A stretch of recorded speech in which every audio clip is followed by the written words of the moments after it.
ধৰ্ষণৰ বিৰুদ্ধে দেশত গৃহীত কঠোৰ আইন 10 দিনৰ ভিতৰতে ধৰ্ষণকাৰীক দিয়া হ'ব ফাঁচী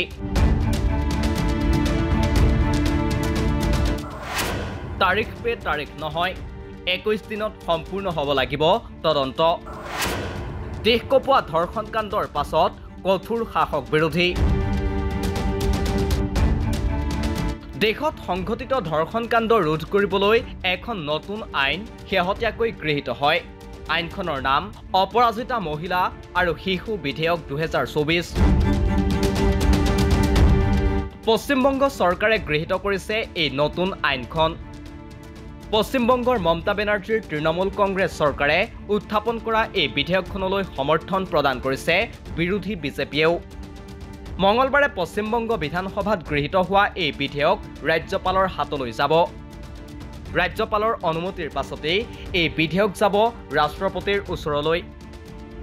ৰাষ্ট্ৰপতিয়ে গৃহীত কৰা পাছতেই এই বিধেয়কে পাব আইনৰ মৰ্যাদা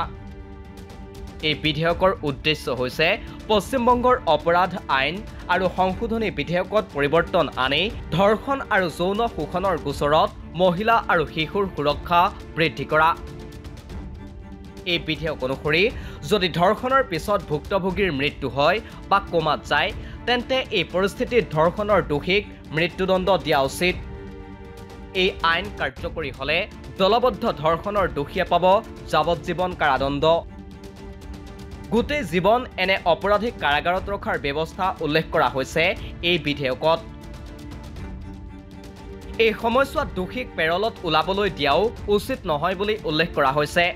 এই বিধেয়ক অনুসৰি ধৰ্ষণৰ গোচৰৰ তদন্ত 21 দিনৰ ভিতৰত সম্পূৰ্ণ কৰিব লাগিব প্ৰয়োজনত এই তদন্তৰ সময় অতিৰিক্ত 15 দিনৰ বাবে বৃদ্ধি কৰিব পাৰি কিন্তু ই কেৱল আৰক্ষী অধীক্ষক বা তেওঁৰ সমপৰ্যায়ৰ বিষয়াহে কৰিব পাৰিব আৰু ইয়াৰ বাবে কেছ ডায়েৰীত লিখিতভাৱে অতিৰিক্ত সময় কিয় প্ৰয়োজন হ'ল তাৰ কাৰণ দাঙি ধৰিব লাগিব এই বিধেয়কত জিলা পৰ্যায়ত এটা স্পেচিয়েল টাস্ক ফ'ৰ্চ গঠনৰ প্ৰস্তাৱ আছে যাৰ নাম হ'ব অপৰাজিতা টাস্ক ফ'ৰ্চ ইয়াৰ নেতৃত্ব দিব ডিএছপিয়ে এই টাস্ক ফ'ৰ্চে নতুন আইনৰ অধীনত ৰুজু হোৱা গোচৰসমূহৰ তদন্তৰ দায়িত্ব ল'ব এই বিধেয়ক পশ্চিমবংগ বিধানসভাত উত্থাপন কৰাৰ পাছত বিৰোধীয়ে কোনো আপত্তি দৰ্শোৱা নাই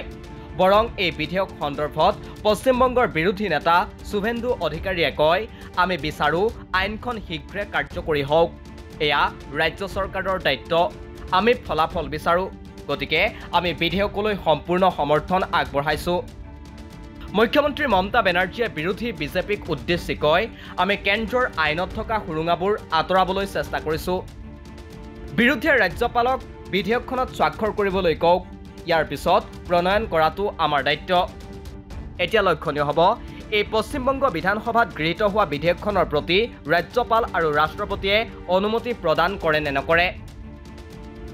news desk report the cross current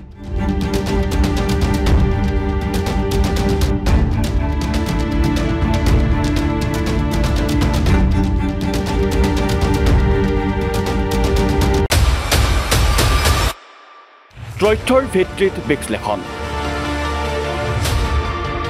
যুক্তিৰ আধাৰত সিদ্ধান্ত দি ৱাইৰৰ national affairs editor Sangeeta Barua পিছৰতিৰ বিশেষ অনুষ্ঠান নিৰ্ণয় প্ৰতি সোমবাৰৰ পৰা বৃহস্পতিবাৰলৈ নিশা 9 বজাত কেৱল দি ক্ৰছ কাৰেণ্টত